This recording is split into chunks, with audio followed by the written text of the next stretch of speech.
Welcome back to Beak Reel Rant, your favorite LUTV segment where we talk film, TV, movies, and everything cinema. And of course, I'm your host, Evan Wolford. That's me, your host, Evan Wolford. And today I'm talking to you about two very important movies that just came out, Backrooms and Obsession.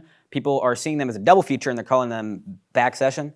And I saw both of them, but not as a double feature. I saw Backrooms this Saturday and Obsession the past Sunday, and they're both really good. First, I'm going to talk about Obsession. Obsession is from director Curry Barker. He is 26, and he had a YouTube comedy sketch show with his friend Cooper Tomlinson, and it was called That's a Bad Idea, and they had a bunch of cool comedy sketches on there. And they also made some short films that got a big audience, a huge reach. They were all horror pretty much, and one was called The Chair. That got a wide range, that got award-winning, and then he had one called Warnings. And then after that, he was like, you know what, I'm gonna make a feature. And they made one called Milk and Cereal, which you can still find on their YouTube channel. It's really good, it's found footage, and it is $800 budget. For what it is, it's really good, and it made the rounds on YouTube, and people were like, this was really good. And then he made for $750,000, so from $800 to $750,000, he made Obsession, which was really good. It was about this guy who had a one-wish willow, which is basically a twist in the monkey's paw, where you can wish for something, but then something's gonna happen back, and he wishes that this girl he has a crush on, Nikki, loves him more than anyone in the entire world. And it gets pretty crazy. I'm a wuss, so I don't know if I thought it was scary because I'm a wuss or because it was actually scary, but it was pretty scary to me. I definitely looked like this at the screen a couple times. I'm like, I don't want to watch what's on screen right now. And I wore my shirt that had cats on it today because I'm like, well, there's a cat, and I don't think you can see the cat in this, but there's a cat in the movie. And but you should definitely go watch Obsession. It was great, like 9 out of 10 on that movie. Great movie, awesome. And each and every aspect of that movie just kept getting better. And I'm like, this guy's 26, and he makes incredible stuff. He has another movie already shot called Anything But Ghosts. And I mean, he is making some really cool stuff, and he's not only just making cool stuff, but he's like not forgetting the people that were with him beforehand. His buddy Cooper Tomlinson, he had in the movie. I'm pretty sure he's going to be in Anything But Ghosts, and he keeps shouting his people out, and he's getting great performances, great new stories. And this movie had an incredibly good opening weekend, and then keeps making more money. It for $750,000 was bought by Focus Features for $15 million. The marketing was $10 million, and it's making it's close to $100 million right now, and is definitely a hit, especially Gen Z audiences. And the Backrooms movie is also a hit among Gen Z audiences. Funnily enough, Curry Barker and Kane Parsons both met with Jason Blum, Blumhouse, which is pretty cool, and that's gonna be a pretty important picture, I think, because, I mean, Curry Barker is making some pretty cool stuff. Kane Parsons made some pretty cool stuff. The Backrooms movie just came out. Something that people have been talking about with both Backrooms and Obsession is the age of these people. Curry Barker's 26, Kane Parsons is 20. The age of these people are getting so jealous over that someone a month older than me is making a movie that made $118 million in opening weekend, that people claimed both Backrooms and Obsession were not directed by their respective directors. They're like, they're just a face.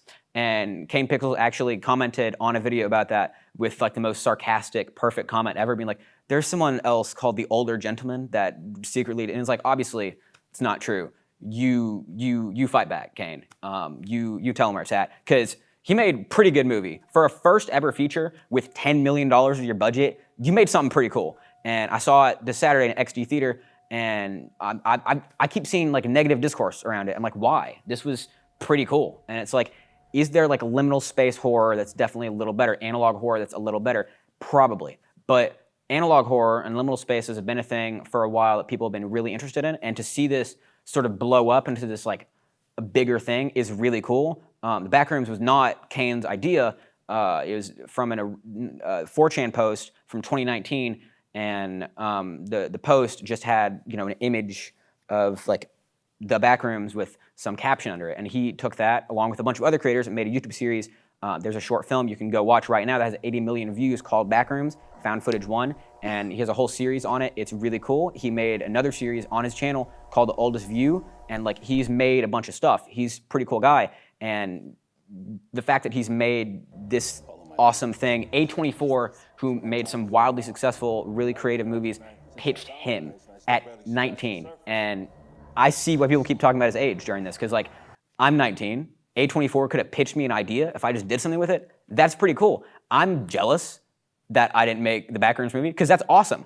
And you know, the first half of it is really good too, and it mixes the cinematic footage with found footage really well. I don't really want to spoil either one of these movies. I just really think y'all should both definitely watch Backrooms and Obsession for yourself in a theater too, because Backrooms, for its opening weekend, like I said, made $118 million, and that's awesome.